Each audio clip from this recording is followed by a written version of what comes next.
Yeah. So We-ness is obviously one of the principles. The other principle is, Paul? The other, which one, Yeah, Jay? one of the three. One of the three. Well, present-centered then. Present-centered. Present-centered. Yeah. Which I think is a real key to co-creative TA, because you have to be present in order to do this. Yeah. So you have to be non-defensive. You have to be out of script, if anybody can ever be out of script. You need to be, I mean, I love Keith's integrating adult, for me, is present-centered, because we are present, we're in the here and now, and we are aware of our past. And we are aware of our script pulls and some of our script beliefs and the patterns that we have, and we can notice them and we can account for them. But really, it's present-centeredness is about being non-defensive. Because that's really important, isn't it? That we are actually able to be an adult and to actually allow ourselves to be present to ourselves and be willing to share that as well. That's such an important aspect of it. And it also provides us with a method of working as well, doesn't it? Because as we move out of being present and move into the past, we then need to attend to that. Yeah, because that's really important. Yeah, and another aspect, another principle is shared responsibility. Because this isn't just about Paul and I turning up and telling you how it is. You know, this is a place of learning, and I invite you to take responsibility for, or sharing some of the responsibility for what you're going to learn today, and being present enough, you know, to, for example, to ask for that. And also to challenge when you don't understand, or where you think, you know, for example, Paul and I only know what we know. So, you know, feel free to sort of explore and challenge us. That's absolutely okay. We only know what we think we know. Yeah, that's for sure. You might know something different. Yeah. And you all have so much to bring. And you all have a lot to bring. And certainly those of you, a number of you are in the educational field of TA, that you will, as teachers or supporters of learning or learning facilitators, we learn from our students. Yeah. It's not one-way traffic. No.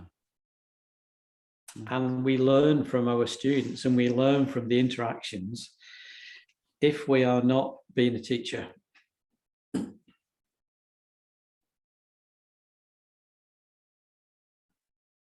Because if we are teaching, we are coming from a position of power and inviting a symbiosis.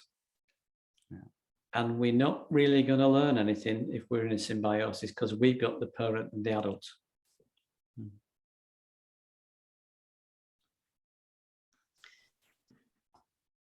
Can I throw something in here, Paul? No, not if you put your hand up and ask.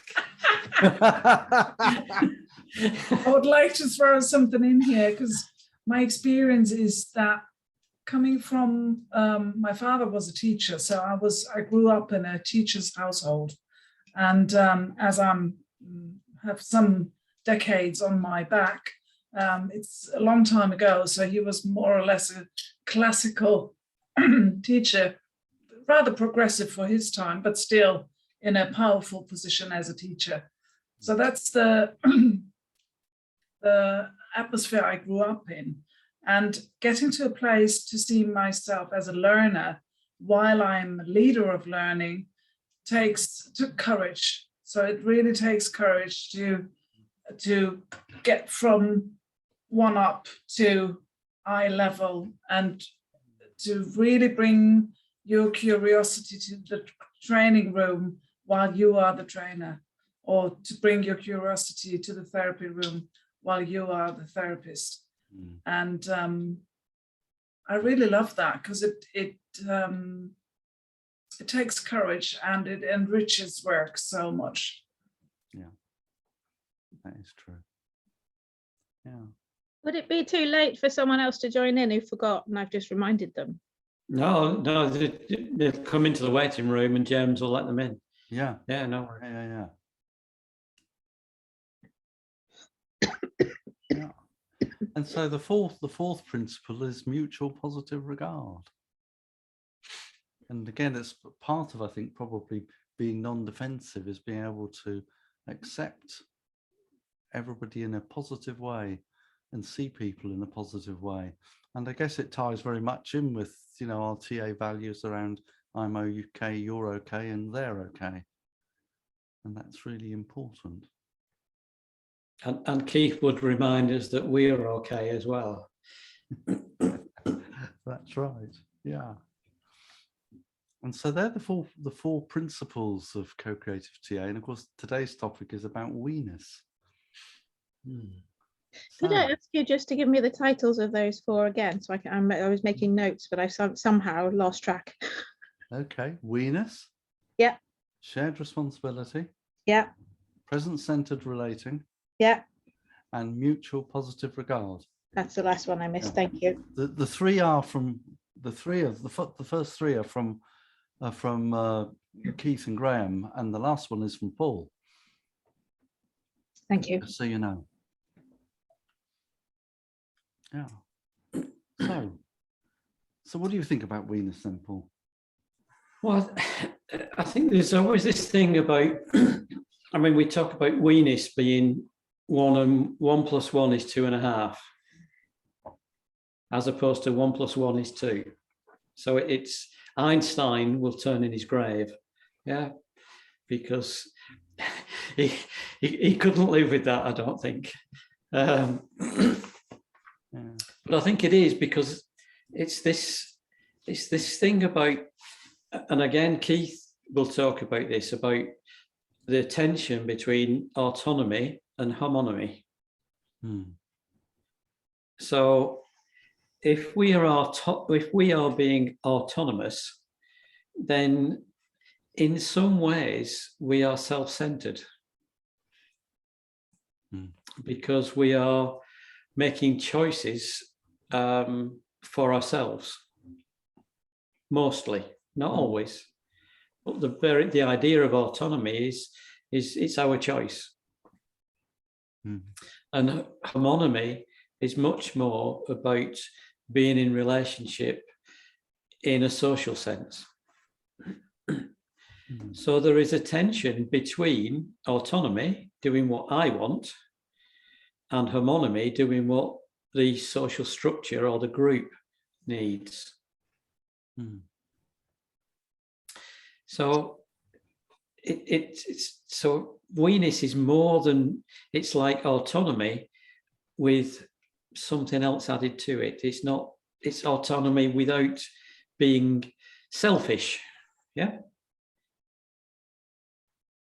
I have to say that again for me, Paul. Okay, so I think we-ness is autonomy without being selfish.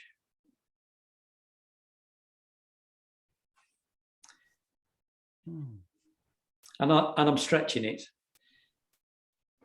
Yeah, because I tend to see autonomy and homonomy as being very paradoxical in a way, because they appear to conflict with each other. Because if homonomy is about our need to be in relationship, how do we square that with our need to be individuals? And of course, in classical TA, of course, you know, Byrne talked about the goal of therapy, for example, was autonomy. But I was just reflecting in my own stuff that actually I've become much more autonomous once I've allowed myself to be in relationship with others. Yeah, I think that's a lovely way of thinking about it. I think, you know, perhaps maybe especially for, you know, in a society like ours, where the focus is on individuals, we tend to discount what we get out of relationship. And it's, you know, of course, it is really important. We're all born in relationship. And I think one of the things that's coming out of a lot of current research in neuroscience and cognitive science is about we are born to relate. And, you know, of course, Erskine in his work talks about, you know, relational needs. We really have relational needs, and we don't grow and develop without them. I suppose we go back to classical Byrne type TA and Byrne's time structuring. The ultimate was intimacy, and you can't be intimate with yourself. So you have to be in relationship to get that intimacy. And to my mind, that's what We-ness is about. It's being in an intimate relationship, because intimacy means non-defensive. Yes. Which is also about enabling us to, you know, to be authentic and be all that we are in relationship as well. Which doesn't mean it'll be all fuzzy and nice necessarily. And it can be really difficult, can't it? You've got to have a lot of courage to get out of your script, to get out of your patterns, and stop protecting yourself. Because from being small, we've always wanted to know what's going to happen. Yeah. I remember my kids say, you know, they're watching a TV program and they keep saying, "What's going to happen next, Dad? What's going to happen next?" Yeah, because they want to know what's going to happen. And when they watch Disney videos, don't they, over and over again, the first time they watch it, they're not sure. And then they watch it again because they know what's going to happen. Yeah, and they're really comfortable. So it's this thing about giving up that illusion that we can predict what's going to happen, because of course we can't. It's an illusion. Yeah. I'm wondering, when you said we can't be intimate with ourselves, and I'm wondering whether or not the more self-aware we become, whether or not that is some form of intimacy. Yep. I would echo that actually to be intimate in relationship requires intimacy with oneself, and that it's more than self-awareness. It's actually an acknowledgement and acceptance of that self-awareness and how it serves you or not, as the case might be. Which takes me back to, I think it's Paul who said that We-ness is autonomy without being selfish. And when I think of that, I think, oh, actually, the way I'd frame it would be We-ness is autonomy. Actually, it's almost the converse. We-ness is autonomy with me. That's interesting. Sorry, I'm playing with it as I'm thinking. With me being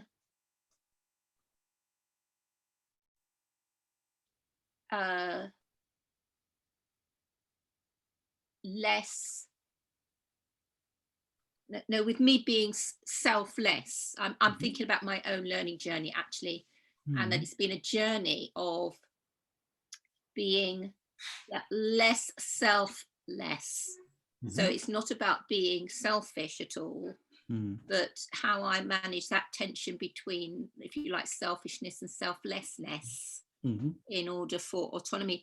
And you started out, you know, the 1 + 1 = 2.5, and I love that personally because it makes me think of Gestalt and how the whole is greater than the sum of the parts. Yes. So I always draw those parallels. So I'm kind of curious about how our discussion, how your conversation is kind of aligning with those thoughts. Yeah.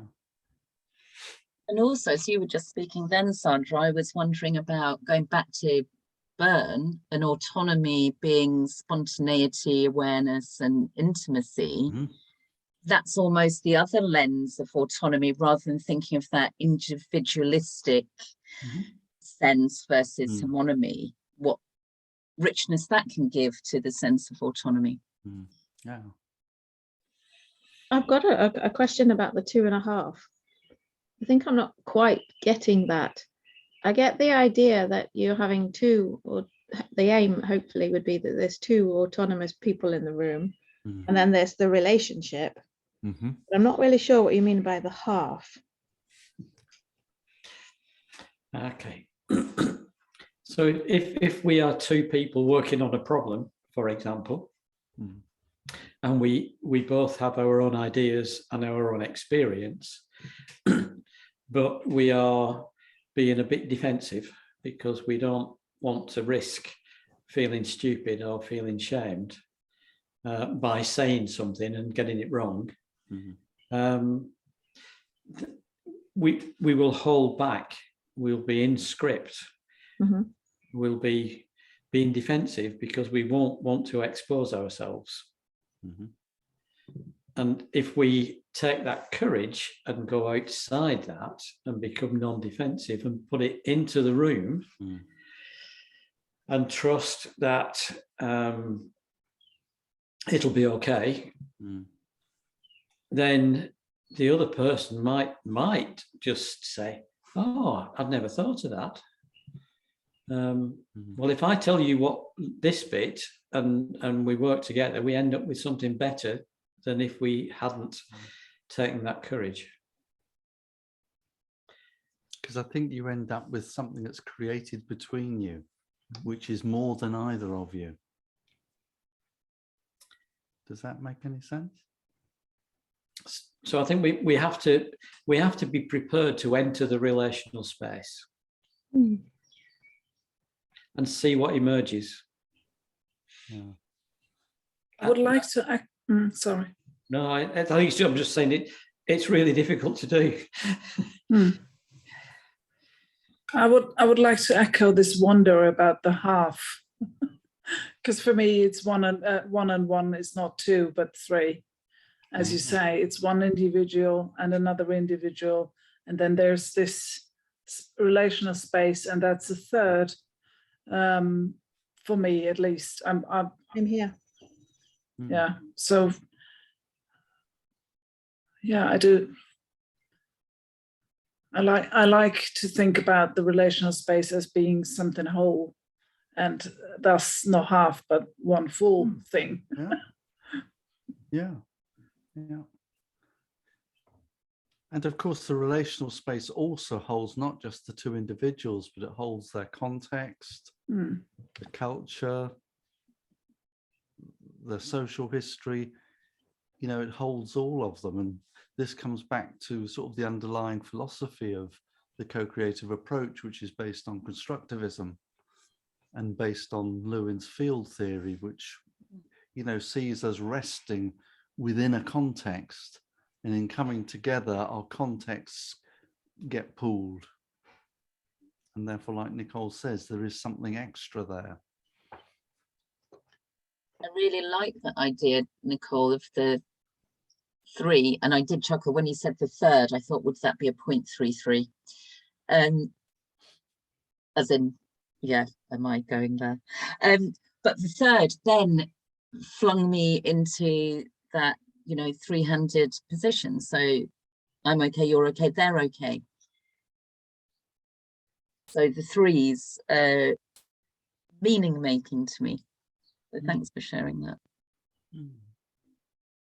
And it made me think, when you said that, Amy, I was thinking, I'm okay, you're okay, we're okay. Yeah.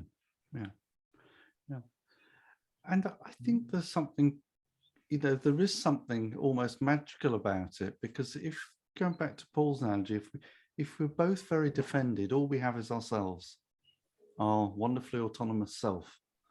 But if we're willing to let go of that and enter into the intersubjective space, look what we benefit from. We benefit, you know, here and now from what you can all bring. And that's much more than just being able to sit with my own limited experience. there's so much to be had by allowing ourselves, into a group space as opposed to just a one-on-one space. And I think there's something almost magical about that. And I think it creates a much richer learning environment, whatever you're doing, whether it be therapy, learning, supervision, whatever. It's much richer if you're willing to be present and not in, a sort of, if you're the facilitator in a parent position, and if you're, attending, you're in child position. And I think that closes things down for us. Whereas if we can stay an adult and be vulnerable in that place, we get so much more out of it. Do you think there's an element of spontaneity in that, James? Yeah, I think there is. And there's also an access to creation of possibilities. Because I think within the intersubjective space between us, there are possibilities, new possibilities that are not governed by script. And it's allowing ourselves to access, I forget who coined the word, but it's relational possibilities. It might actually be Daniel Stern, actually, who commented on that. Can I just say, I think we've got someone in the waiting room trying to come in. Oh, brilliant. Thank you. Yeah, I'm just thinking of We-ness as a catalyst for those new relational possibilities. Yeah. And when you were mentioning Stern, I just finished reading his book, The Present Moment, and just that the kairos, the meeting of two people. I don't want to say two minds, but two whole people, and it's those beautiful moments of energy and possibility. Yeah, and I think that's really true. And I really like the idea of it's not just the meeting of minds; it's a meeting of whole people thinking of an embodied mind. Yeah, and I'm thinking of humanity there.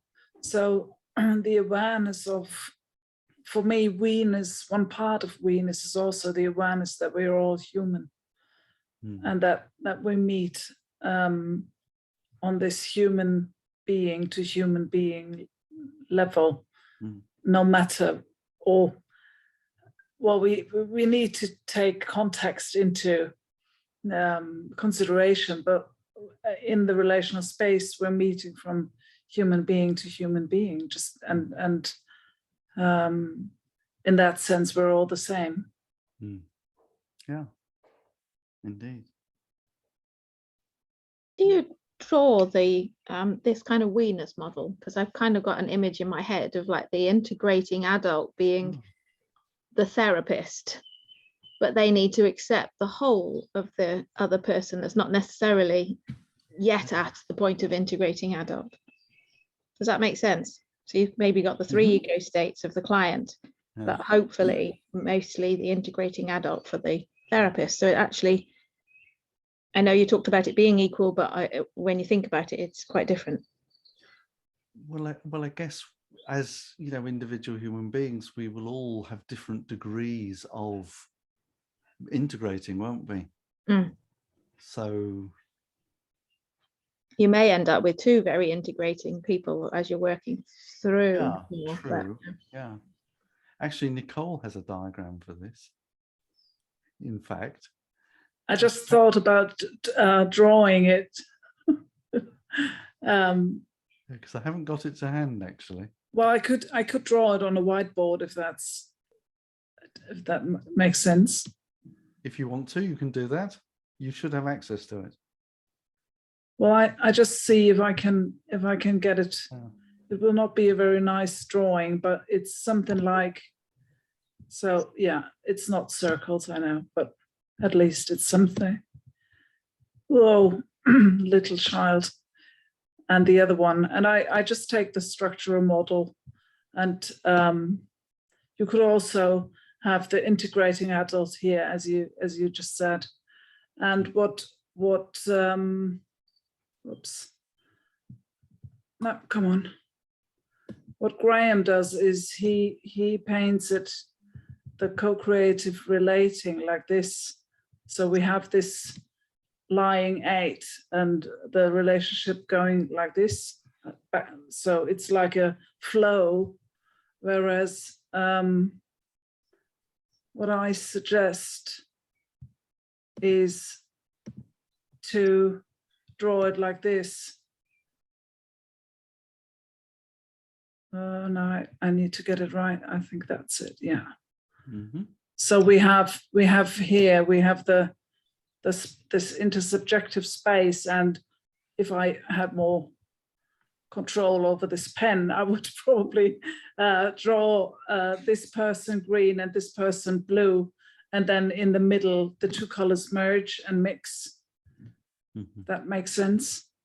Yeah. And Graham was interested in that, so he saw it and he said, well, yeah, that's an interesting addition or further development of it. Yeah, I really like how you drew the energy within the intersubjective space. I'm imagining it was because of the limitations of doing it like that, but it just, for me, it's chaotic and it's powerful and Vibrant. it's unpredictable, vibrant. Yeah, I could imagine moving forward to continue drawing it like that because it's just pow. Yeah. Wow. Yeah. Yeah. Yeah. Thank you, I Lee. like that. And that really aligns with what we were saying about the 2.5 or 3. When you look at that drawing, it really feels like a third rather than a half. Yeah, exactly. yes, yes. I like the drawing. Thank you for sharing. Thank you. Yeah, I think it's useful to think of the field, that all of that rests in a field which is our context and you know what's actually enabled us to be who we are. Sorry, Lee. So good. When I think of that half versus whole argument, I'm following with the going towards the whole, and then I had a thought that there's something almost kind of elusive, more so than my awareness of myself and the other, that there is this thing between us, this space between, that I can't put my finger on, that I can't, it's not as tangible in all senses. Like I know it's there, but I know I'm here more, and I know they're there more in some respect, just as an argument towards thinking of it as a half. Not saying that that's where I'm going, but I just had that counter thought there. And something's come into my mind, and I don't know if this is something you shared, Nicole, in the Cumbria conference. So I've also got floating infinities. What diagram is that, which is to do with our context? Because that spoke to me at the time. There are infinities of something. So does anybody think of what I've seen that I can't quite grasp? The first drawing that Nicole did kind of had the affinity around the 2 adult ego states. Yeah. Yeah. I'll try and find it.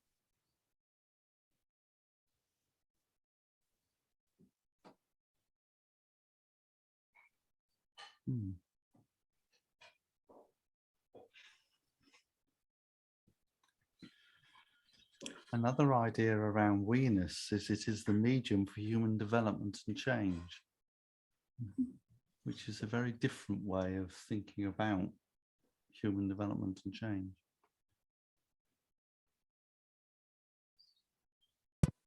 Why is it different? Because maybe I'm taking it for granted that a lot of my change has happened through real deep connection with people.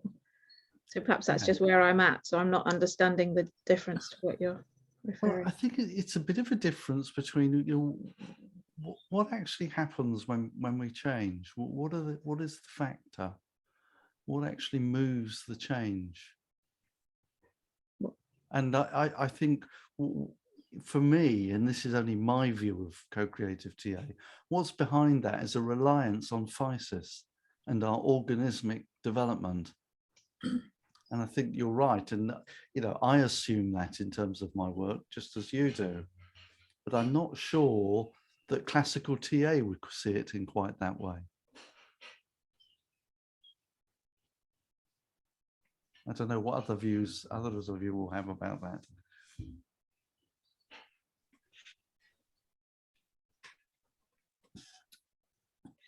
Well, Byrne talked about phenomenology, didn't he? He did. And we often defend against phenomenology because we defend against some feelings that we don't want to experience.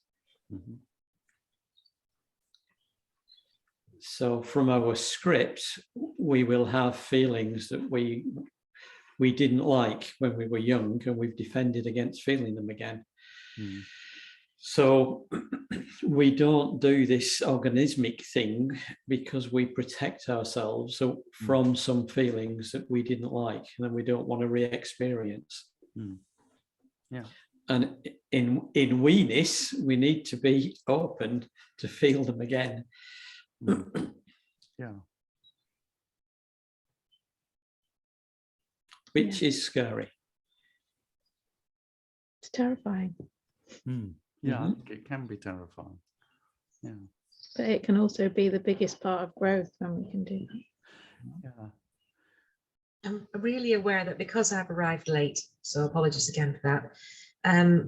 Obviously, I may well have missed this, and so I'm just jumping in. And if it's all been said, then I apologise. I'm thinking very much that a successful relationship, a really good working alliance relies on there being a measure of acceptance and trust, a level of shared endeavour, which allows you to build a relationship where things can go wrong, where reattachment can happen, where healing can happen. And if you don't build this we-ness, I'm sort of saying that we-ness and a very effective working alliance, in my mind, are very similar. And I'm wondering, is there a difference that I'm not picking up on?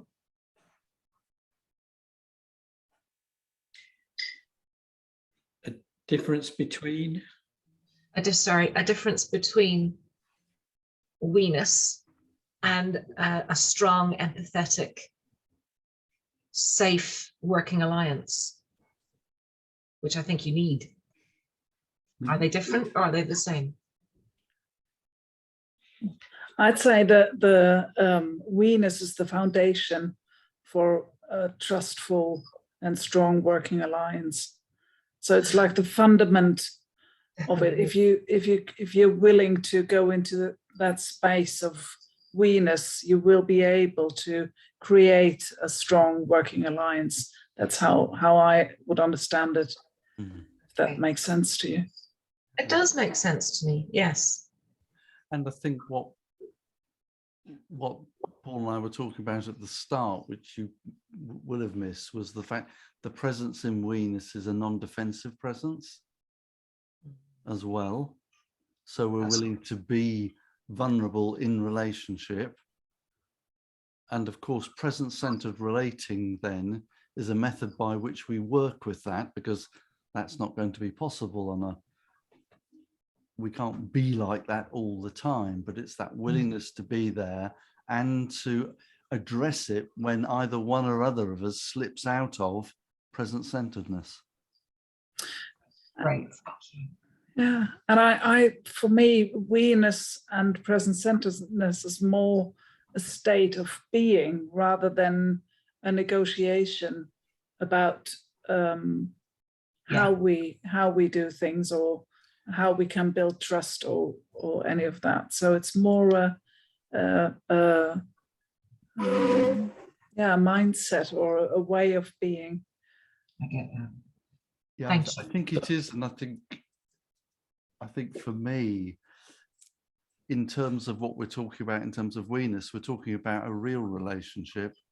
If you look at Patricia Clarkson's, the way she divided up relationship into various different categories, you know, this is very much about working in a real relationship, not a transferential relationship, not a working alliance. It's about being real, you know, present with the client. And I've experienced many teams who have very stable and good working alliances, never really relating on a in a way of we-ness or present-centeredness. So you can negotiate a trustworthy alliance, and you don't need to encounter or throw yourself into intimacy and we-ness, really. You can stay out of it somehow, personally, and still have a good working alliance. That's great. Thank you for explaining that. Yeah, because I think another path. Carry on, Paul. It gets more difficult in organisations because it's not two people; it's a lot of people, and of course, what comes into play in organisations is the organisational culture. And is it really safe to be co-creative in an organisation? Because I've got a mortgage to pay and I need to pay the bills. So it can get really complicated in an organisational context. Yeah, I think that's true. And it's possible. Yeah, I agree. It is possible. But it takes, I think it's even more courageous. That's right. That's right. I would echo Nicole that it's possible, because I work in that field, working with teams, and their label would be that they're dysfunctional teams, relationally. And yes, it takes a long time. And I also believe from my experience, it's about, in terms of being non-judgmental, it's about each team member being cognizant of and accepting everybody else's as well as their own state of readiness for we-ness, and that is okay. in order for that collective magic to happen within a context of being a team inside a wider system of so many political big and small p influences.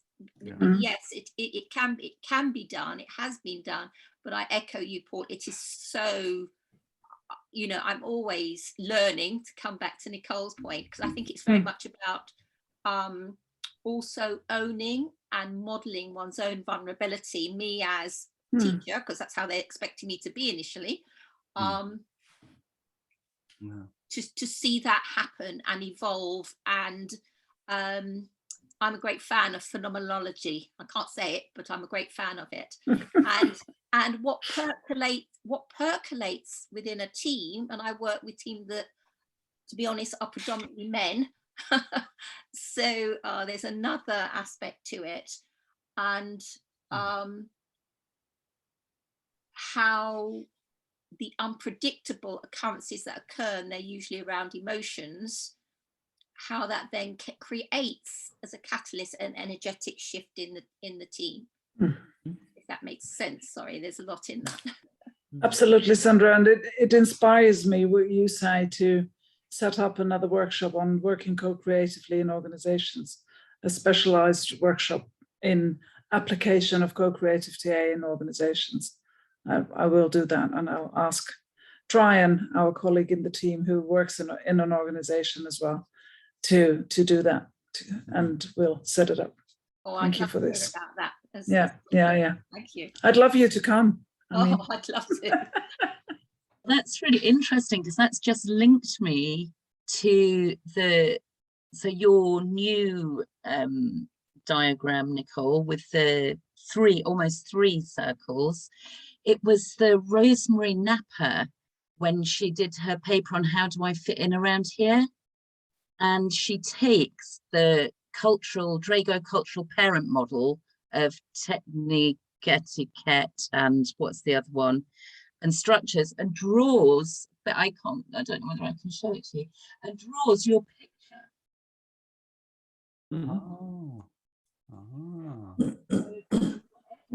Drawn between us and our we-ness in the room as we've created that third, culturally, be it the organization or society or wherever, we're also creating this similar model between, and how within that do we fit in to the structure and system. So that's fascinating.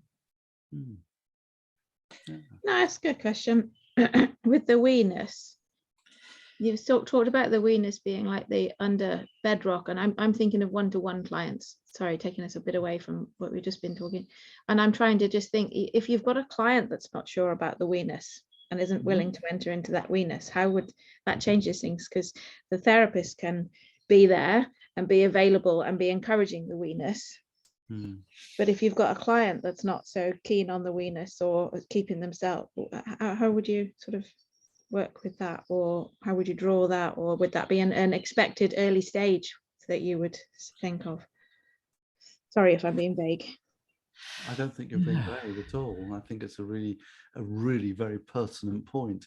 And I think it goes back to what Sandra was saying about accepting people where they are, isn't it? Because some people, you know, will find that immediacy in the relationship might be overwhelmingly threatening, and therefore will not want to go there. And therefore we will need to sort of work with the client to enable them to feel safe enough to do that. And that might take quite a lot of work. I know there's one example in one of the articles by Graham and Keith where one of the exchanges between the therapist and the client is really in your face, where the therapist says, I don't want to talk about that. I want to talk about what's going on between you and me. And I think there'll be many clients who would run at that point because they won't be ready to allow themselves to be that vulnerable in the room with you. And so that's where I think the acceptance of where the client is would be important. Does that sort of? Yeah, okay, thank you. As you said that, Sparkles, I wonder if that space is always there between us as almost that invite for it's here when you're ready. Yeah, exactly. Yeah. Well, Graham says something quite interesting about that, because he talks about the implicit relationship and the explicit relationship. And he, you know, within the integrating adult, he sees a large part of the integrating adult being a non-conscious part, which is in conversation out of awareness with both parties. And so that there's sort of two relationships going on between the integrating adult, one at a conscious level and another between the non-conscious aspects of each other. So that can also be going on. Okay, that's just spangled me out. Because in classical TA, you would normally say the adult is in awareness, wouldn't you? And that maybe parent and child are out of awareness. Where Graham talks about the integrating adult having, you know, a conscious aspect, a pre-conscious aspect, and a non-conscious aspect, which he calls, you know, stuff that's non-conscious, but it's not defended against. So it can come into consciousness when needed. Whereas within the child ego state, the archeopsych, you know, he would see that as being unconscious, i.e. defended against, that you would not allow that material to come into consciousness. That may have just made matters worse rather than better. Oh. Okay, so I'll blow you away completely now, Amy, because we can we often think about ulteriors, yeah? We talk about ulterior transactions, and we think that, or we believe generally that ulteriors are negative. They don't have to be. Ulteriors can be positive. So when Graham's talking about this conscious and conscious part of the adult and the non-conscious being in contact, the non-conscious could be positive ulteriors. Or could you give an example? Because I'm really finding it difficult to find one for myself.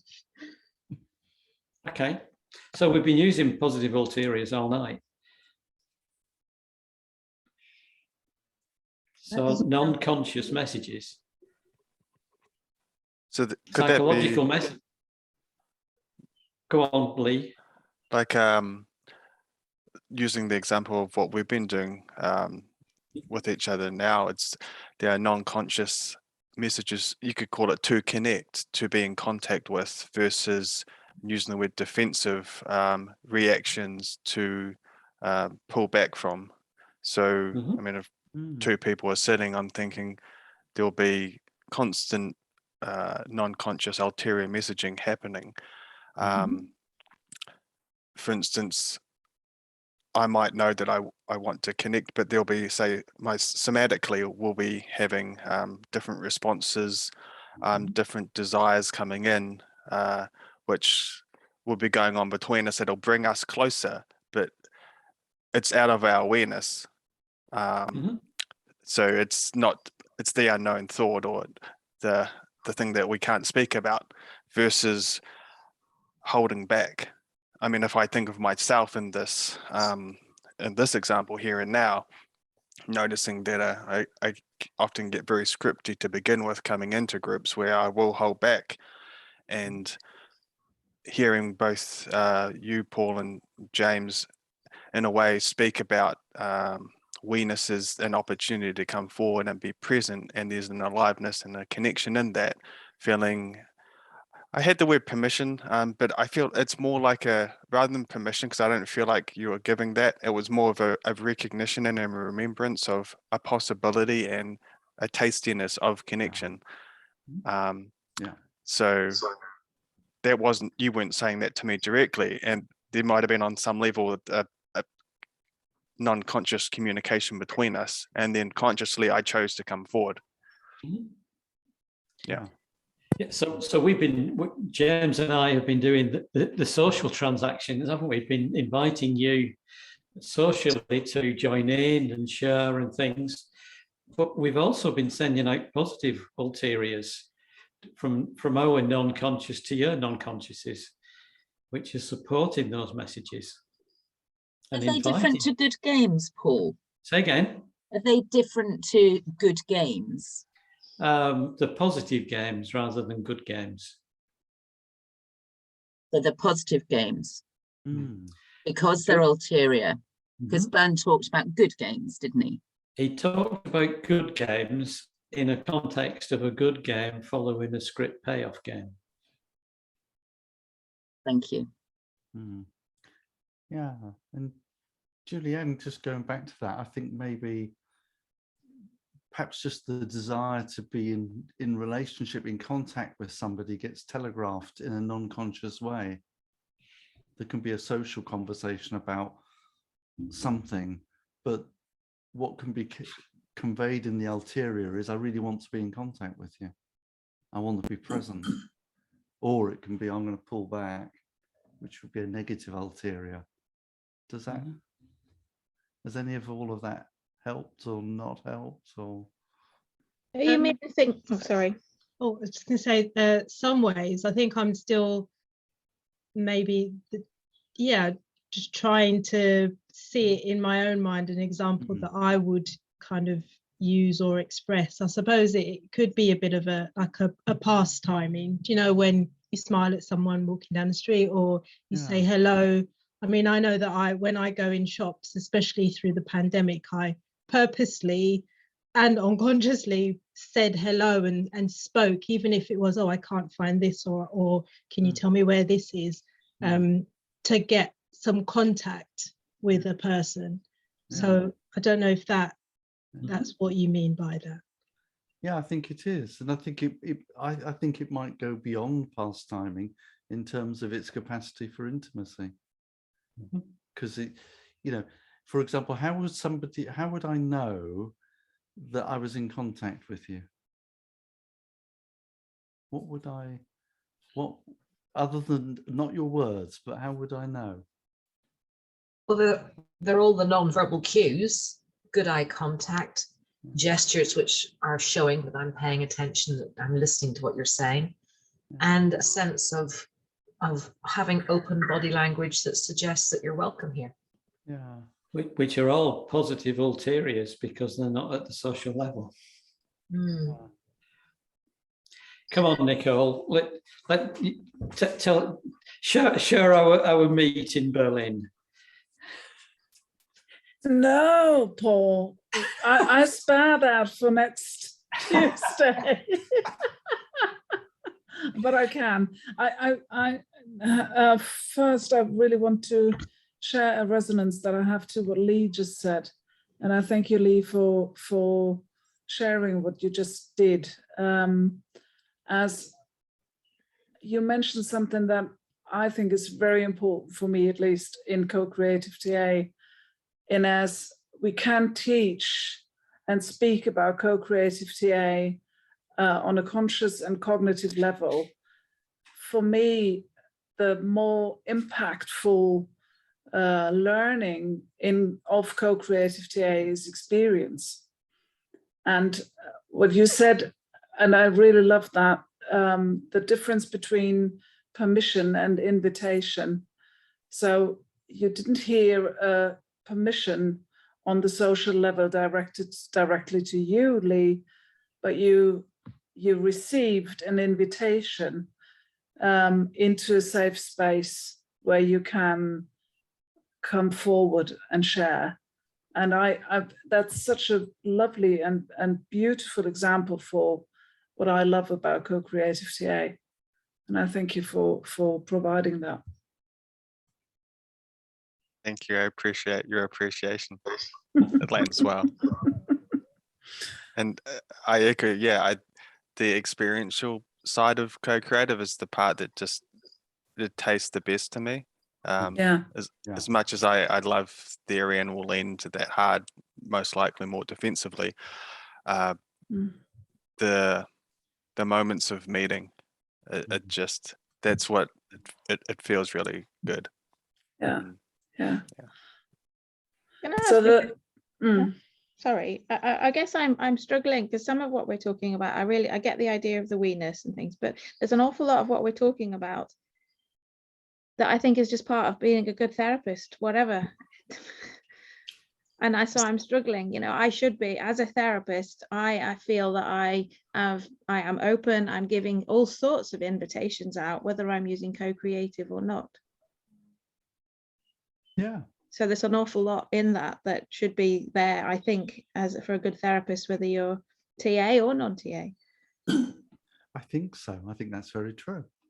Okay. I wonder if from what you've said, Sparkles, if that is giving the same weight to the space of the client. So my sense of the co-creative is also that what the client brings.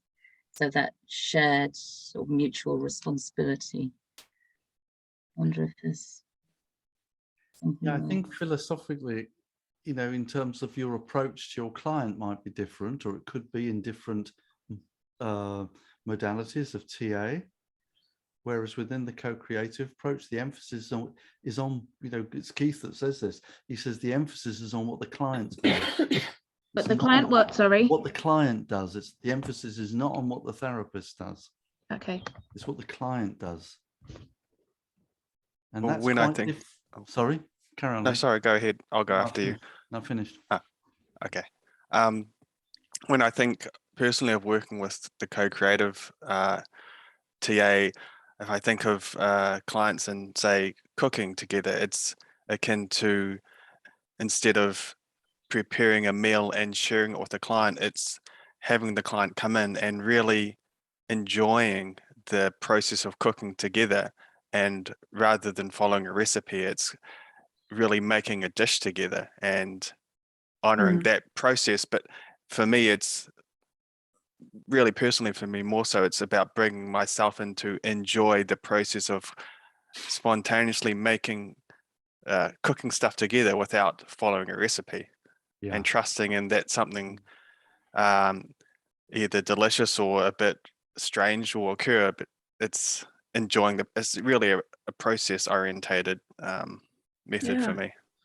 And then afterwards you can take out your cookbook and have a look what you did and find in the cookbook maybe hints on, oh yeah, we added cinnamon, and look at this chef, he does that too.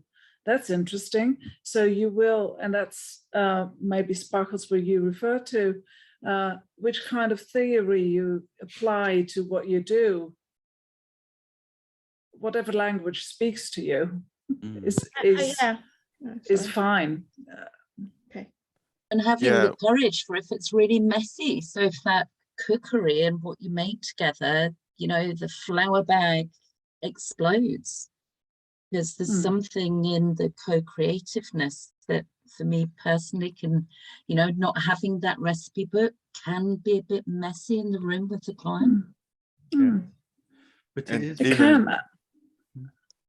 even personally having contrasted co-creative with a really kind of conservative psychodynamic approach, I've noticed just quite a strong difference of both doing that and being in therapy with someone, that the psychodynamic, it's almost, there's more of a distance and more of a mirror and a reflection and a sense of really a felt sense of one and a half versus co-creative, where it feels like we're in this together.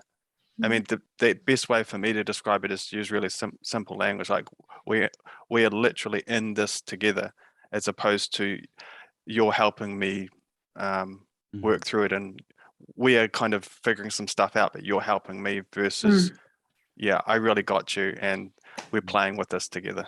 Yeah.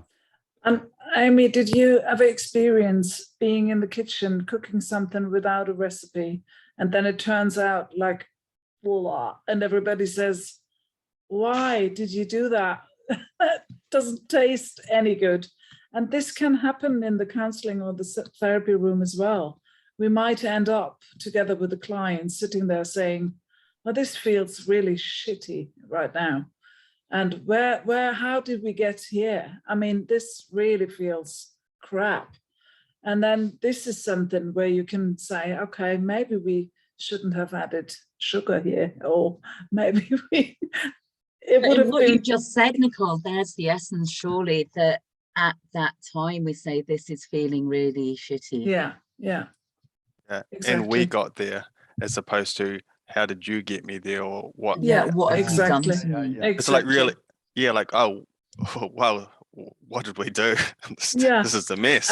And and then we might find out that either the client or myself got into some scripty places where we maybe transferences or counter transferences have taken place or have been done, and then we can look at that and disentangle it, maybe not in this session but maybe in the next. So this is all, it's all the relational space that we're working with. And it's not always, as you said, Paul, in the beginning, it's not always nice and cozy and easy. Or I think, James, you said it. It can be rather bumpy and hurtful as well. Well, I'm guessing if it isn't that, it doesn't sound as if it's very real. Yes. Because I don't think inherently it is just a nice process in terms of being all lovely and bland. Because I think the thing is, it is not a bland process. You know, if we're sorry, really... I can't. Sorry, what did you say? They're all jumping in. Yeah, all excited. I didn't experience being cut off. Just a bumping together. Yeah. Okay. The what I was thinking about when you're saying about the transferential counter-transference or transference, it's taking the co-creative part, and I'm still learning this, it's a co-transferential. Like even if it feels more one side or the other, it's like we've done this. It's just it might land more on one side felt experience. Yeah. It's quite a deep way of being to embed within myself, I think, to really embody that on all levels, because I find personally it's so easy to slip into defensiveness in terms of you and I can see the separation and differentiation as a useful aspect. On the other hand, it can also be defense. Yeah. James, going back to what you said about, sorry if I just bumped into you. I like that, Lee. I like the bumping. As you were talking about we-ness and the focus being on, I don't know your wording, but it's on the impact of the client, the impact we have on the client. I'm thinking methodology. So, and thinking empathic transactions, which is still part of co-creative. And as the therapist, and this is where I struggle, so as the therapist, I may think, right, this is a methodology, this is what I am going to do, this is my intent with this client. But then, is there such a thing as an intent with the client when it's actually about how it's landing with the client? I can't, with the we-ness and the methodology, I'm struggling. Okay. Yeah, actually Keith Judah has a really interesting view about how change takes place. And it is around empathy, but he sees it from the perspective of the client and what the client does. And he sees the client as absorbing from the relational space the therapist's capacity to engage with themselves and empathize with themselves facilitates that the client then does that for themselves. And he talks about the client then self-decontaminating, self-deconfusing. And this is where the focus is on what the client does as opposed to what the therapist does. It's a very different way of thinking about the work. And the methodology is through empathy, but because of course we can be ever so empathic with our clients, but if they're not open to receive it, in a way it's ineffective. You know, in the early days, for example, of the person-centered approach, you know, it was assumed that the therapist is empathic and that's what enables the client to change. But I think, you know, Keith has moved a long way away from that and sees that what's significant for the client is their capacity to learn how to empathize with themselves, be in contact with the stuff they've split off, and integrate that into the, you know, bring that into the integrating adult. So it's a very different way of thinking about the method of therapy. And of course, I'm quite conscious that this is just theoretical, and actually the experience is more important. And we could describe this in several ways, not necessarily co-creative ways, but, you know, Hargett and Sills have a way of talking about this. Erskine has a way of talking about it. Slightly different, but effectively looking at the same sorts of experiences.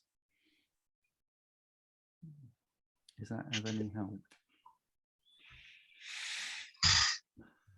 Needs to settle. Right. Thank you. Yeah. Because that is quite novel. The idea that the client, what he says is they learn to do it, they absorb it in the way in which we naturally breathe. He sees it as a natural process to commence empathizing with yourself when you're in a relational environment with another person who also has that capacity. Do you remember which article he said that in? Because I really would like to read that one. Same here. Chapter 6 of Co-Creative TA, Empathy, the chapter's called. Thank you. I really resonate with your question, Amy, about, so if we're working co-creatively, what happens to methodology then? So what about my tools?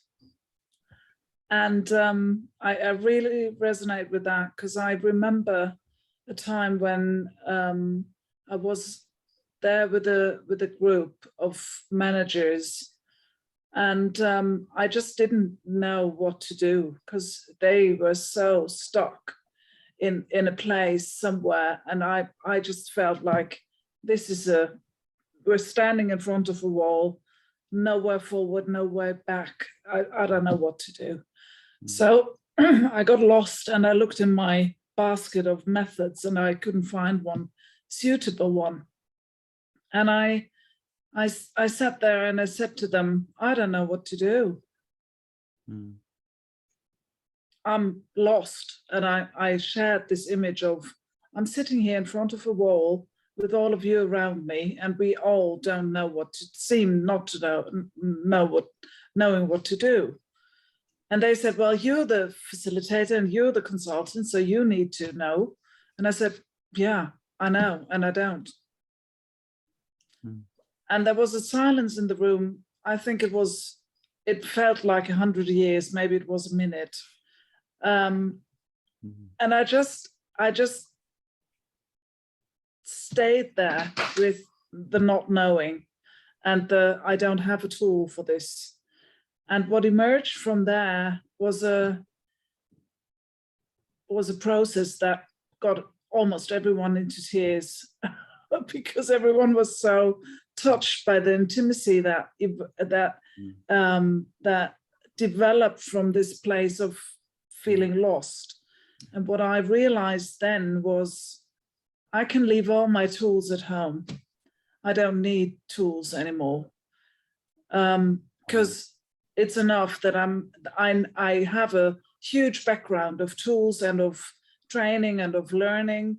It's all there behind me on the shelf, and I don't have to grab behind me. I can just go with my intuition and just be there with the people in the room and see what emerges inside of myself and provide that, and then look what happens and what the client does with it and what the client's reaction is. So to be rather provocative here, maybe my answer to your question, Amy, is forget about methodology. Thank you for sharing that, Nicole, because actually what I've just come in touch with is that was probably on the edge of my script. So I was talking about the messy cooking, the bag of flour, and we're both sitting covered in it. And actually I'm sitting with the uncertainty of what the hell do I do now? Yeah. So actually, where are my tools? Where's the methodology? So yeah thanks so much for that. Yeah. And you got this. You have it all. Yeah. And it is about being willing to stay in that place of unknowing and let it emerge without hunting for the tools. Really love that example, Nicole. Is it worth just relating this to the diamond? Yeah, sounds good. So, I mean, I think it's a real, what Nicole was talking about is about bringing her process into the room. So it was, Nicole was in a oh shit, I don't know what I'm going to do. Yeah. But I can't admit it. So she was not present-centered. And what she did by saying, oh bugger, yeah, I don't know what to do, was actually bringing herself into the present by being non-defensive. So she changed from what was a co-transferential relationship that was going on, yeah, because I'm the teacher, that they're expecting me to know the answers, and bugger I don't. I'm defensive, and how do I deal with it? To actually a partial transferential transaction where they were still in the past, because Nicole said that they said, but you should know what to do. So they were still in the past expecting Nicole to know what to do. And Nicole was present-centered, saying, I don't have a clue what to do now because I've tried everything and I don't know what to do. So we were in a Nicole present I past you, the group, partial transferential transaction, and in some ways, it was a cross up, wasn't it? Byrne would have described that as a cross up. It crossed the transaction. They were expecting Nicole to tell them what to do, and she crossed the transaction. And that brought them into present. So they moved from past I, past you, to present Nicole, past group, to present present. So it's being non-defensive and bringing that non-defensive-ness and the vulnerability that Nicole brought into the room by admitting that she was lost. That enabled that relational space to form in the present. Would you mind rolling it up so we can see that last box clearly, please? Oh yeah, sorry. Thank you. Yep. This is straight out of the 2000 TAJ article and in the co-creative book. Can you slip it down again? It's right. Can you roll it up? It's slipped down. Up or down? Got it. That's it. Let's stay there. Thank you.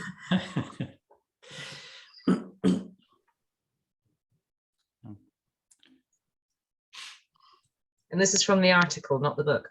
It's in, but well, it's from the original article, but it's also in the book as well, because the original article is in the book.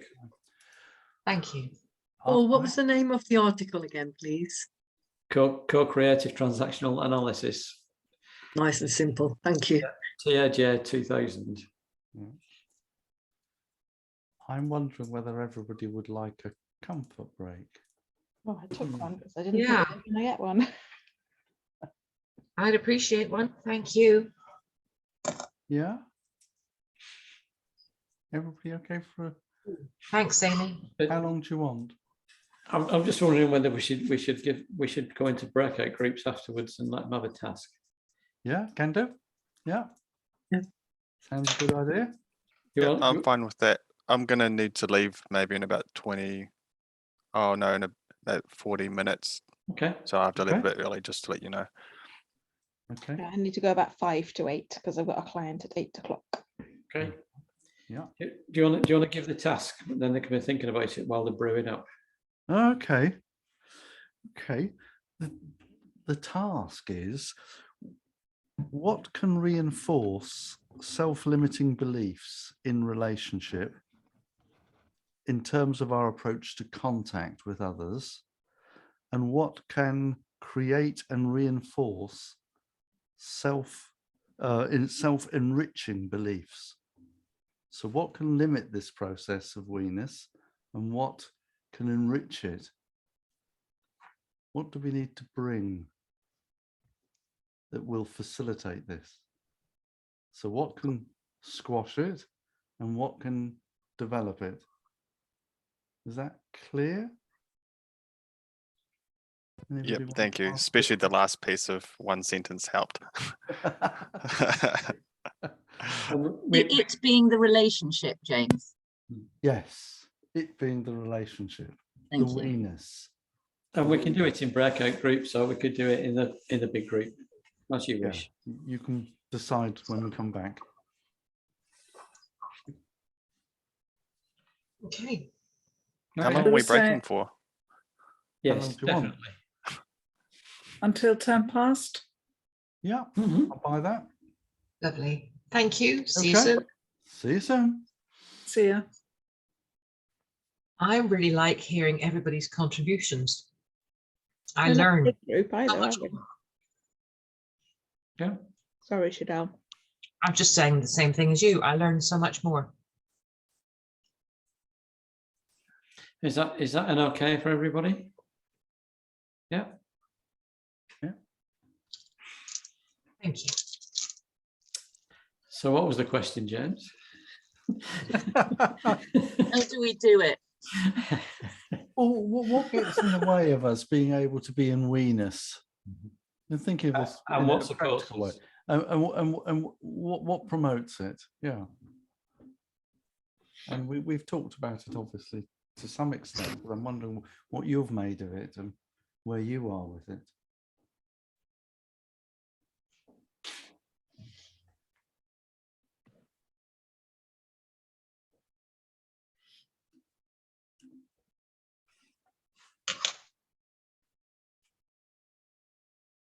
I was thinking that perhaps the therapist's commitment to it is the first kernel, the first key.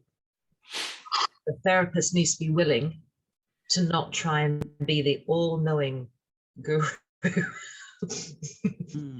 but instead be able to drop that facade and let it be, and embrace the fact that they do know some things, but there's awful lot we don't know.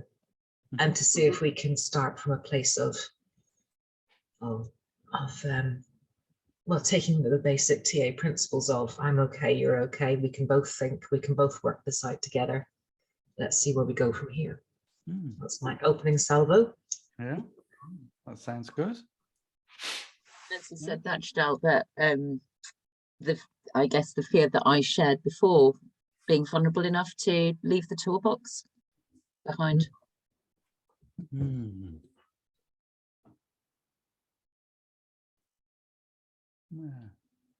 then I guess it's down to, with the clients, how they see you, if they've put you on a pedestal or if they're willing to actually own their own stuff and their own ability to find solutions as well and work with you. As if they are constantly remaining in child that they can't be in that room, then that's a real obstacle.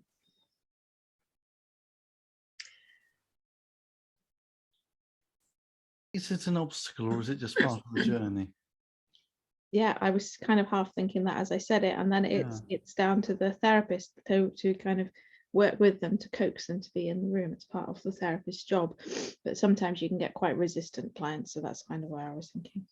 I was with them one today and I was finding it quite difficult to get them to be in the room with me. Yeah, I was thinking about we-ness in relation what you're saying with ego states, and I guess in some way thinking it's adult to adult, but then actually we-ness, I think I'm at the stage I'm thinking it doesn't have to be exclusively that.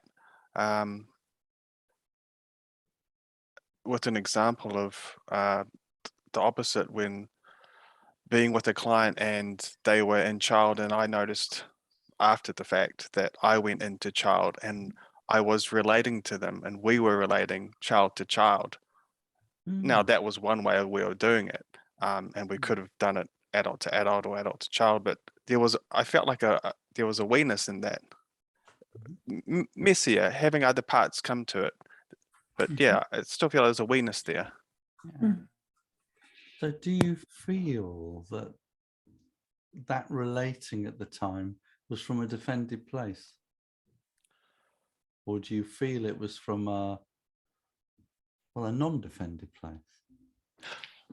I would say both. I have a bit of a hesitancy towards the dichotomy of either being defended or not, being defended and non-defended at the same time, and perhaps acknowledging there was a possibility for more or a different, I don't want to say more, because a different kind of flavor to we-ness had I and we been less defended. We could have experienced a different kind, but just I don't know, I have a bit of a resistance towards putting we-ness with only integrating adult interactions. Okay. Yeah. Well, Paul's yeah. So I'm guessing he's got something to say. Okay. Okay. So Keith and I had a discussion years and years ago about where does A1 sit in a structural ego state system? Does it actually sit in C2 or does it sit in A2? And if it's non-defended, it's in A2. Yeah, I've heard him make this similar argument before. It's just eliminating the adult. It's just in the adult, it's not in parent or child, because they're archaic. Well, you're So I don't see that argument taking away from we-ness in an archaic state. no, and I think that comes back to James's question to you, Lee. You may have been in child, but were you in non-defended child, which is A2, sorry, which is A1, when we were as a child, but we weren't defensive. We were in the moment, yeah? Does that make sense? Yeah, it does. The way I'm conceptualizing the adult is there's no parent child in that. There's an integrating adult, and like Keith has mentioned before, if there's a rebellious side, it's not just in the child, it's going to also be in the adult. So all these wonderful kind of parts in there. So in that state, feeling like there was probably, I was, well, at least for me, adult and child at the same time. And I just read it, I'm hesitant to say, because of the archaicness of it, because of the defended child part, which I acknowledge happening, that there's any less of a we-ness. It's just a different flavor. Okay. If I put the if I put this up again, this diamond, I mean, certainly. Could you shrink it just so we can see the whole thing as opposed to scrolling up and down? We can see the, yeah, I can't see the top. It's by automatic Oh, zoom. there we go. The little minus. Yeah. Oh yeah, there we go. There we go. And again. Yeah, maybe to like 60 or so. Oh, there it goes. Perfect. Yeah, you okay? Yes. So Keith and Graham in their article, and I know Keith particularly talks about it's okay to be, even in a therapeutic relationship, it's okay to be in a co-transferential relating with your client. Yeah. And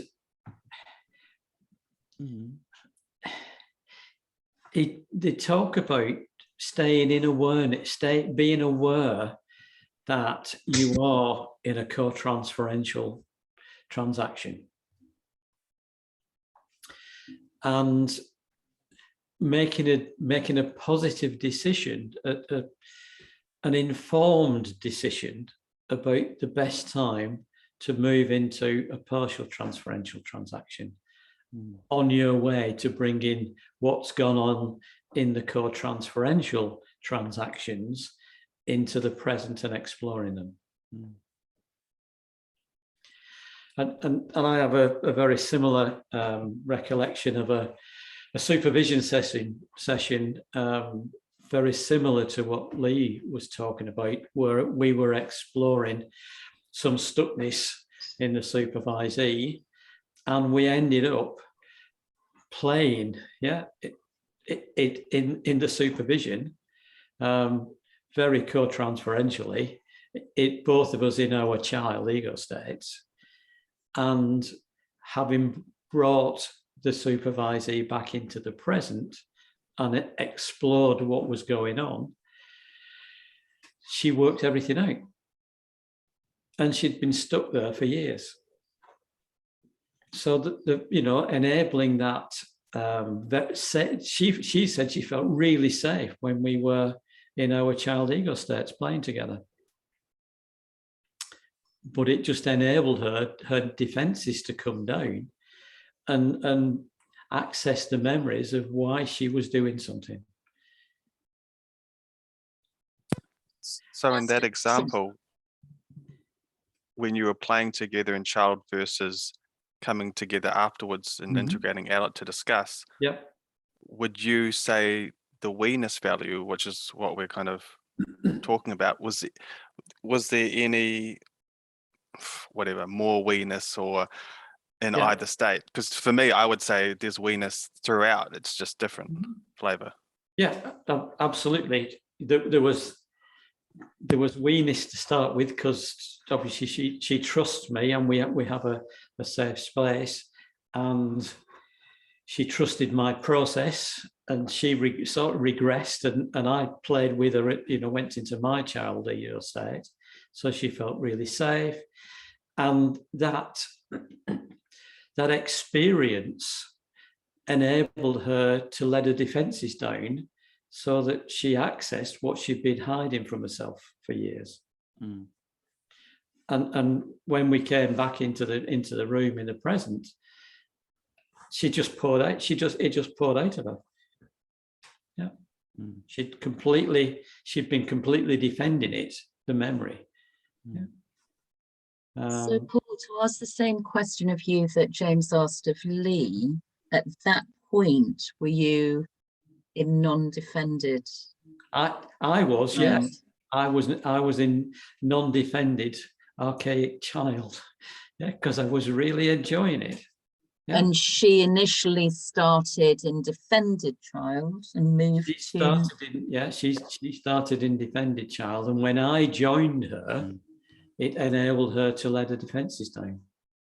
As you became we in those archaic states. That's right. Yeah. Thank you. Yeah. I have a hard time understanding or coming to grips with how being in child can be anything other than defended, because otherwise you'd be integrating adult and being playful. Okay. And I'm not. Yeah. So maybe it's too theoretical, but that's the. Okay. So we're mixing metaphors, and we're mixing structural ego state models. But yeah. Okay. Yeah. I consciously I consciously did this partial transferential transaction first, because I decided that I would go into my child and play. Yeah. So it was from an integrating adult that I accessed my child. Yeah. Wouldn't you just be accessing your playfulness in your integrating adult? Yes, I could be. And that's quite a big leap to go to, Lee. And I'm completely agreeing with you. Yeah. Completely agreeing with you. Yeah. And I would say that I was in my integrating adult and I got lost in it. Yeah. Okay. Because if I'd have really been in my child, I would have been more defensive. Yeah. You consciously chose to go into a childlike play state, so you were kind of consciously within the integrating adult part, non-defensive.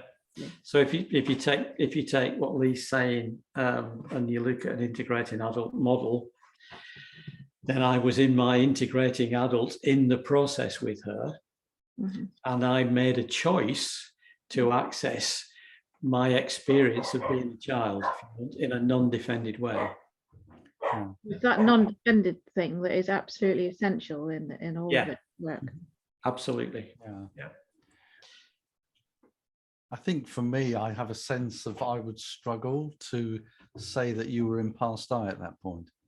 Yeah, I agree. That's what Lee might be saying. I'm agreeing with Lee. Yeah.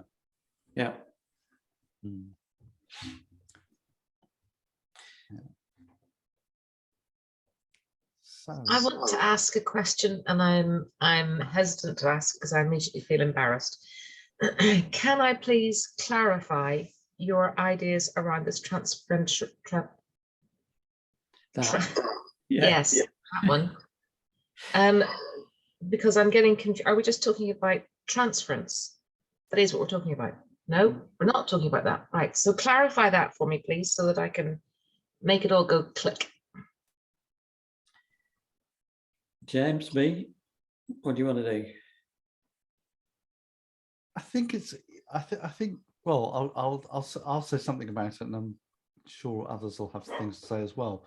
But for me, it's about recognizing, it's about simply, because for me, the diamond is so useful just from a practical perspective, because the only thing I have to notice is, am I an adult or am I not? And is my client an adult or is my client not? And I don't need to get hung up on the definitions of all the different sorts of transference that exist. And all I need to know is, am I an adult or not? And use that as a practical way of working. Because the method is very much about being aware of when I slip out or when my client might be slipping out of being an adult, and then working to bring that back up into adult awareness. So I don't necessarily get terribly tied up on, is it transference, is it co-transference, is it concordant, all the other theory, for example, Petrushka Clarkson's analysis of transference. I don't need to get involved in that. That's my sort of view. And in the co-bit is, and there is a difference here, a big difference here, because in the co-transference, it is we both get in this together. It isn't something the client just gets up to. We do it together. Somehow in the relationship, we both end up facilitating this process. And it's that openness to accept that that's where I go, that I can go just as easily into a transferential position as my client. Does that help? It does. It does. That's great. Thank you for that, because I was just beginning to get a bit of a mind warp. So thank you very much. Yeah.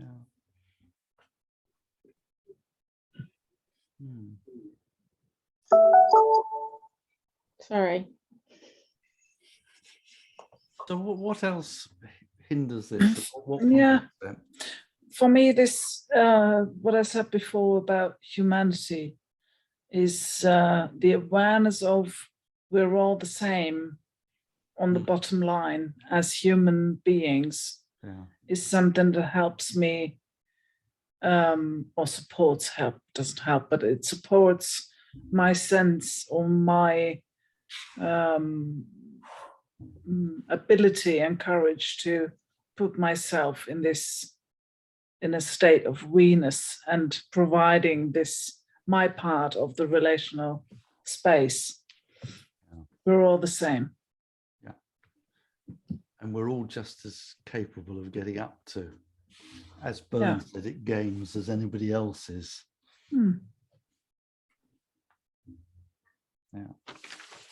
And I was thinking during the break, what if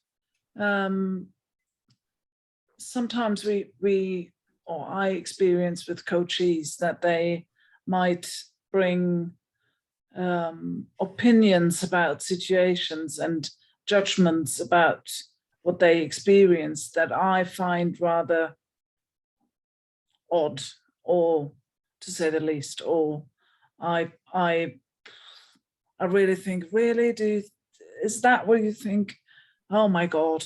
So I might, there is something about sympathy. So do I sympathize with what my client says, or do I feel like, oh no, I don't want to talk about that? That's really something.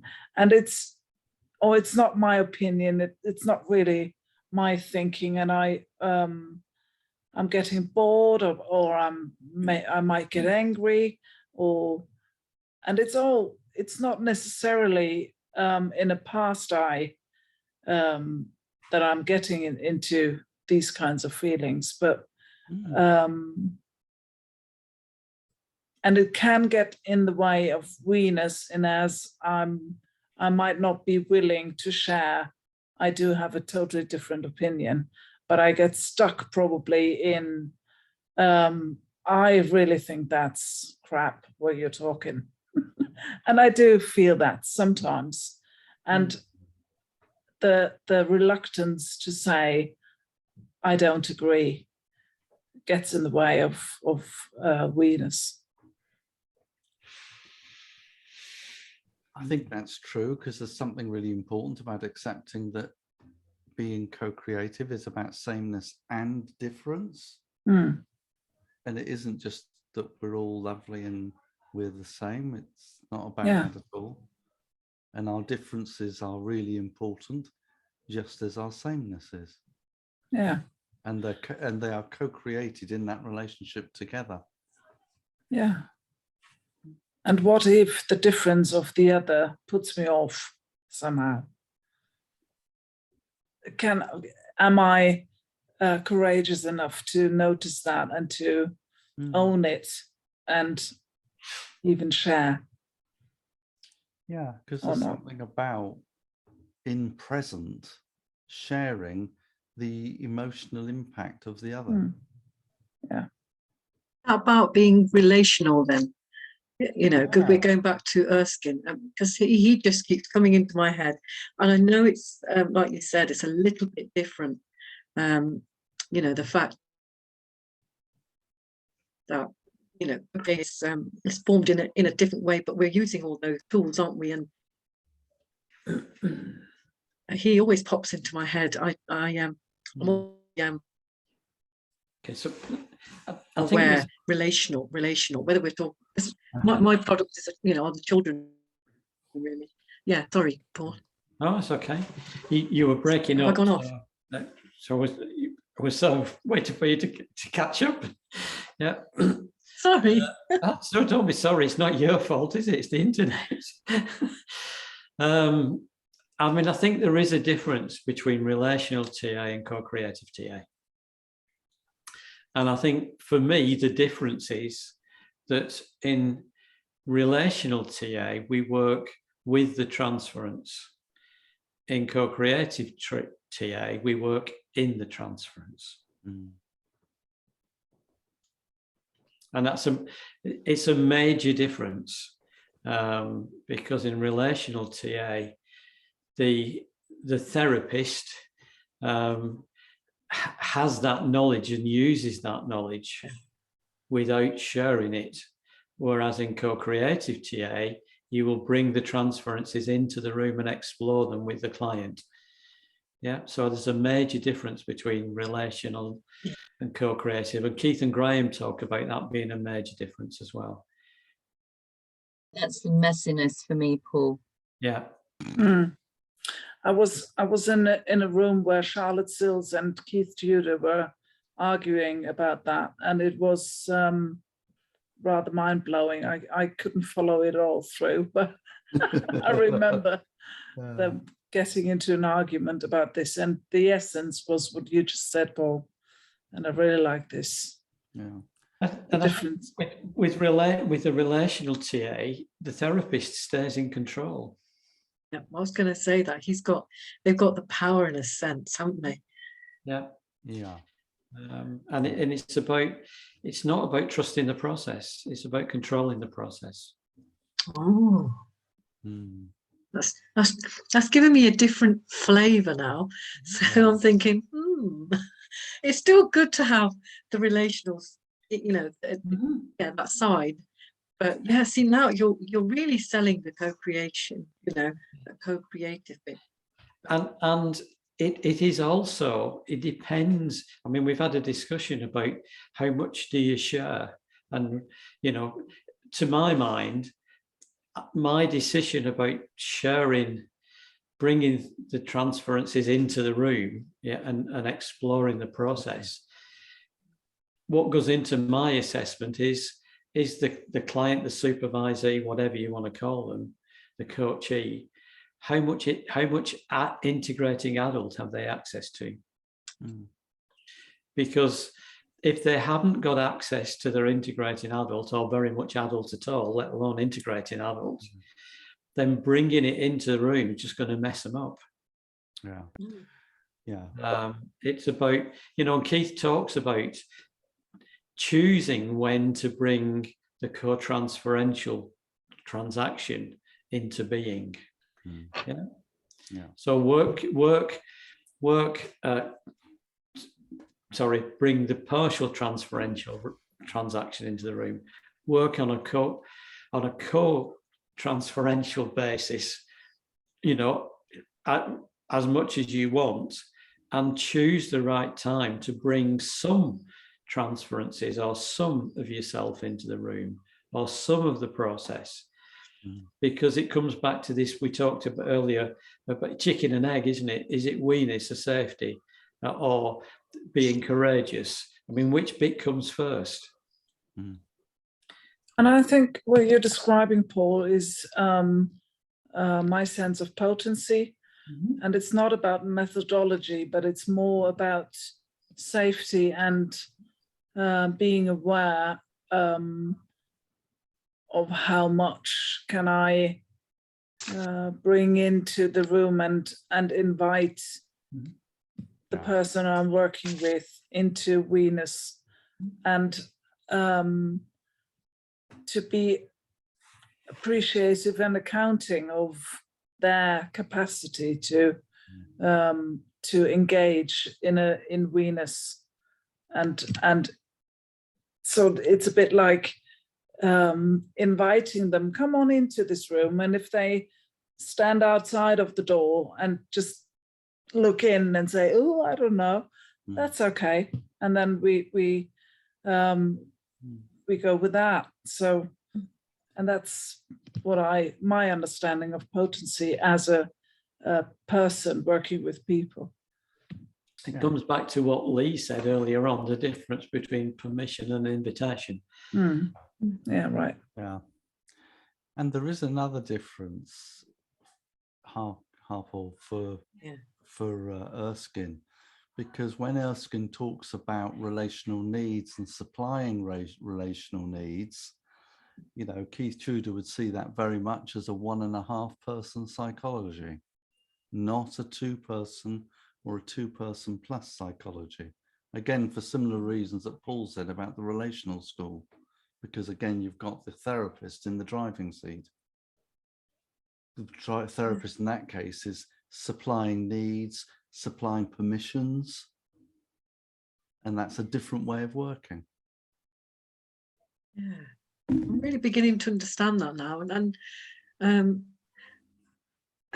it feels to me as well like when I'm in that relationship, then why should it be one person working hard to get the other one to understand this and that? It's that controlling element.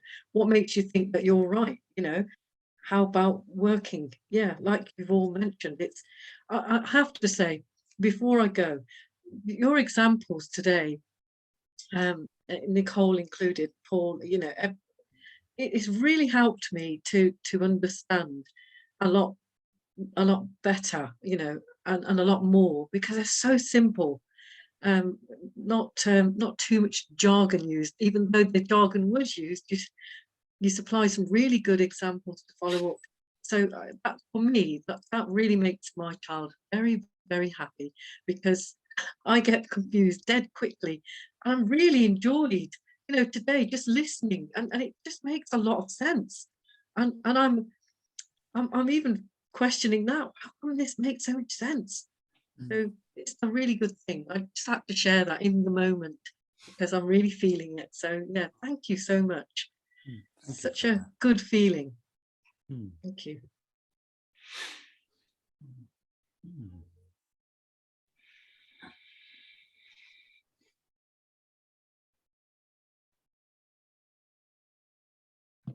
Yeah, I really like the word simple here, Harpal, and it's simple, but it's not easy. Indeed.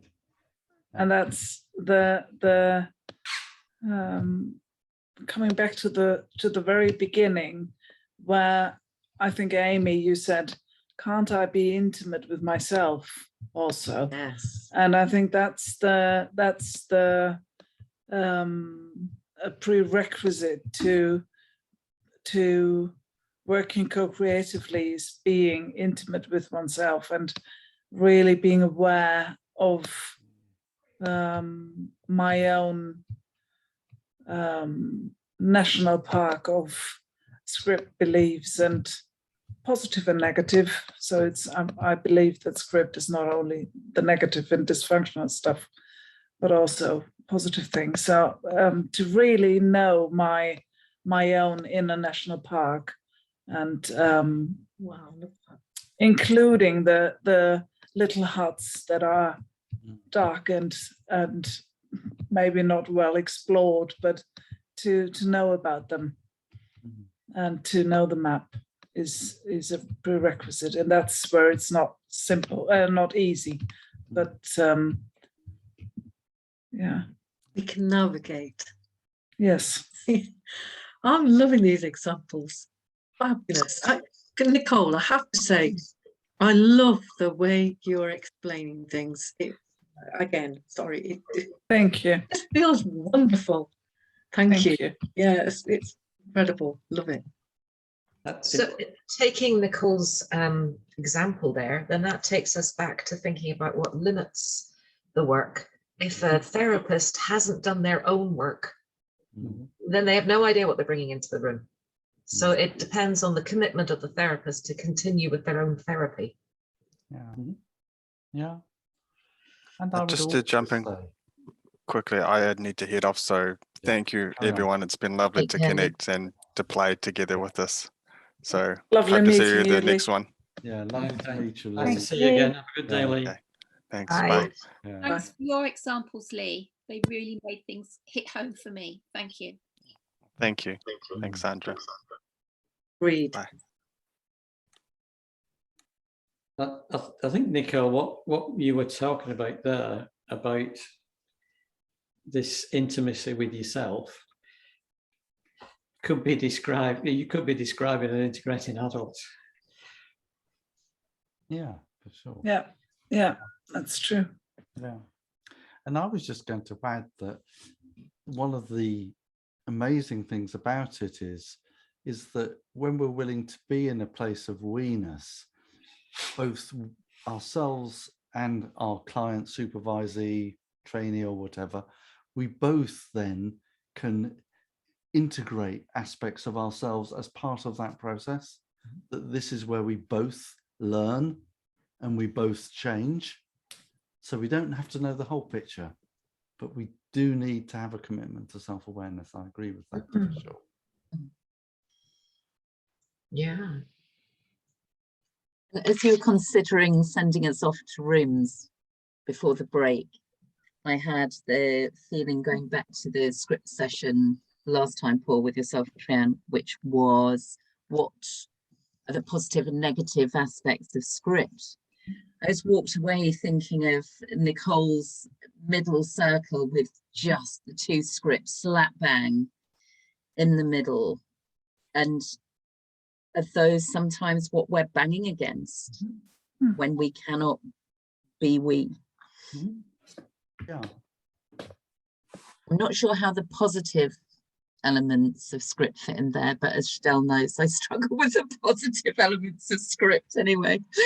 But I don't know whether the positive elements of script are still script and whether they can still get in the way of the we.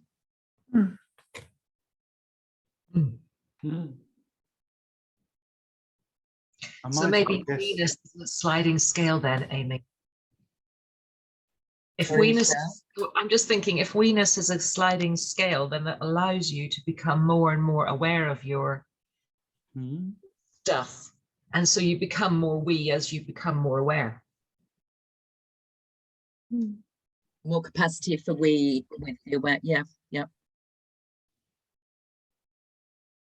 Well, I wonder whether positive script is actually held in non-conscious and integrating adult, and therefore is available should we need to access it, as opposed to a negative script, which is actually actively denied to awareness. But that's just That's a great thought. Can you just say that sentence again? You wonder if the positive script is held in the where? Positive script is held in integrating adults within the non-conscious. So it is not defended against and open to a conscious expression if needed. Wow. Could you give an example of what positive script is? Because I just sort of see script as all negative. I mean, they're all survival mechanisms. I get that they've served a purpose at some point, some of them, but well, what about all the scripty stuff that we have, which enables us to engage and be in good contact with other people, which is out of awareness, which we just do. We go up and we make contact with people, we engage with them, and we don't think it out. We just do it. It's Well, awareness. yeah, Script. Yeah. I'm thinking about the strength and the capacities that lie in drivers, for example. So drivers are not only dysfunctional dynamics, but for example, in a be quick driver, there's also the potential and the capacity to be a good time manager. And only if you exaggerate that into under stress, then you might bump into things and lose it somehow. But there is positive capacities in the drivers as one example. Well, it might be really important to engage, be strong to get through a particularly traumatic experience. Yeah. And then the ability to let that go and then engage with the experience. That would be a positive way of using that driver.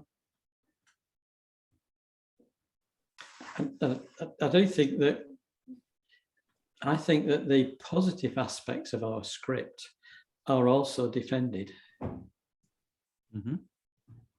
Yes. Yes, I'd agree. That's what yes, you put it very aptly. Okay. Yeah, Then because go ahead. But then if they're defended, are they part of the integrating adult? No. Well, again, forgive me because I'm newer to this and all of the jargon, and also as I'm not a therapist, I use far less the structural model. And yet, James, when you spoke of you last spoke of the integrated adult, I thought, well, they're what is it within us that makes us think theory-wise that because an aspect of our script is positive, it's therefore an integrated adult? To me, there are possibly likely to be aspects of my script that are positive that I'm unaware of and defended, that they've been repressed for whatever reason.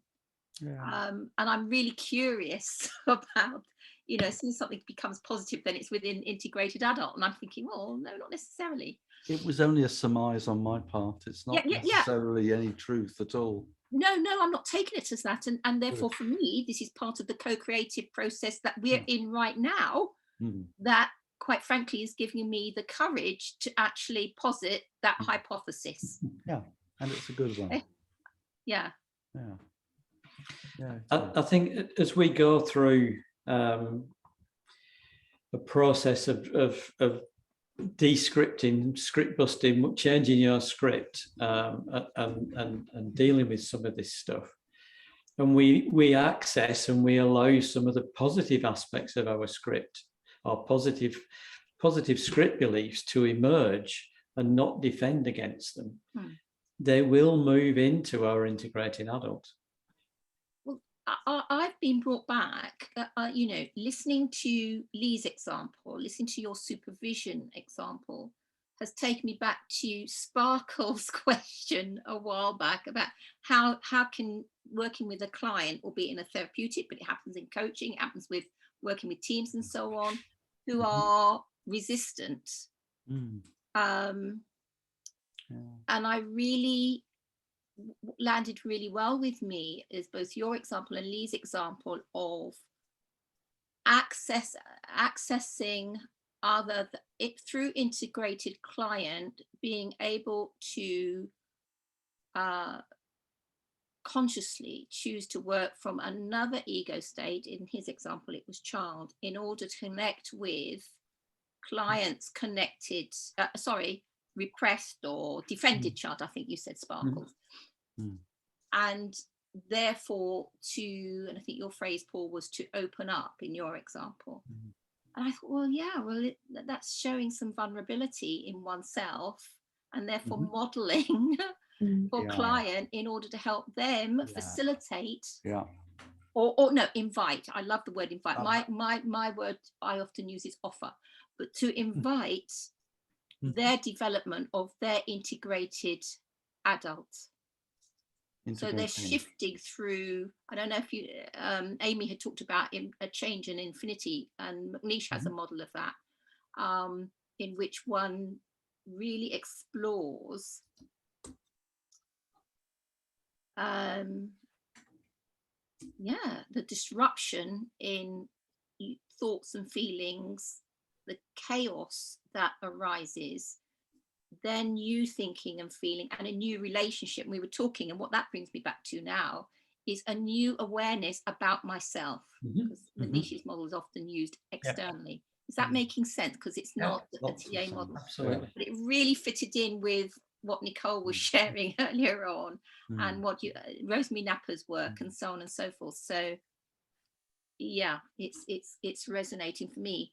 A question that I've got in a little bubble for myself, a little cloud, as I do, is what stopped me saying that I would have preferred to have gone into a breakout room first, and then come into the whole plenary, and then for us to share for learning. I was really curious about the drivers, because it happened in an instant, and the impact that I then experienced in terms of we-ness and the diminishing of that for me, albeit for a very short time, and then what it took to come back. It was, that's a reflection for me, possibly to take to supervision. It was an interesting one. So I think it's possibly, in addition to being open to vulnerability, to leave one's, our toolkit by the side, it's also about being open to being vulnerable in the moment, when, because I can do this, blindfolded if I'm in my professional capacity, but I'm not in my professional, I'm me at the moment. So it's that interchange. It's that interchange. And therefore, if I'd been in a professional capacity, I would have done it. Outside of that, that nanosecond that stopped me from saying, well, actually, I prefer to be in a breakout room and come back, and we can still learn, etc., etc. So and the sadness is for all of us is that in you being silent there, we lost something important, all of us. Yes, in terms of we-ness, if we think about it conceptually, yes, indeed. And that joint endeavor and that middle part of it. I don't want to cut across, guys, but we've got 4 minutes. We've got 4 minutes. Thank you. So just we need to get ready to leave the room. We do.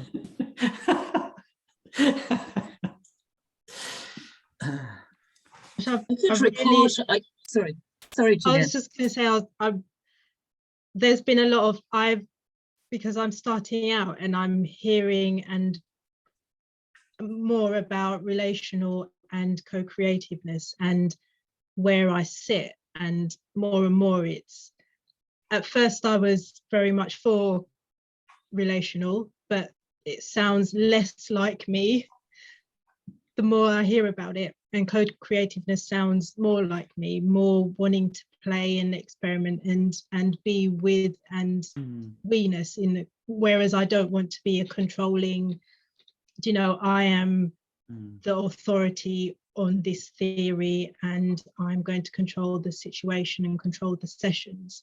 So when I heard that, I was like, oh, okay, that's what I was almost signing up for with relational, and that's not what I want to portray or be about. So that, I think that's really been helpful hearing Is that. there such a distinction? Is co-creative not a relational school? A different relational school? There's something of the relational in it, albeit for me, albeit with a different. I can see Keith Juda's toenails curling while you say that.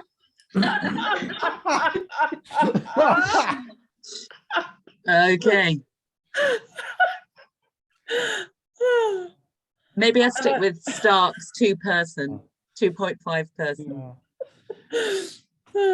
And I think it's a very valid question, Amy. So it's all about the relationship between people, and that's the intersection. Or is it intersection the word? So that's the overlap. It's about, we're thinking about the relationship between client and therapist or counselor. I hope I can shake that image of Keith's toenails curling before I have my supper. Sorry for that.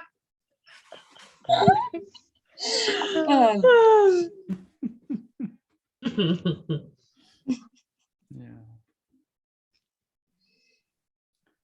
So is there anything anyone needs to say before they leave? Thank you. Thank I'm you. really enjoying these. It's great. Yeah, thank you for being you, all of you. Much gratitude. It's really, I don't know who said at the start, leaving with more questions, but it's leaving me with more questions, which is wonderful.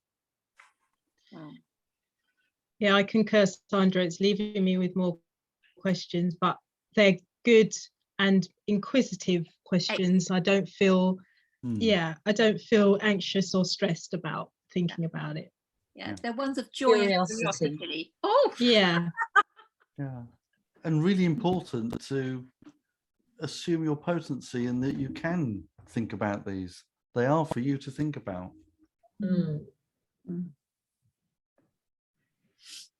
Yeah, thank you, my dear friends, to create this space, and thank you all for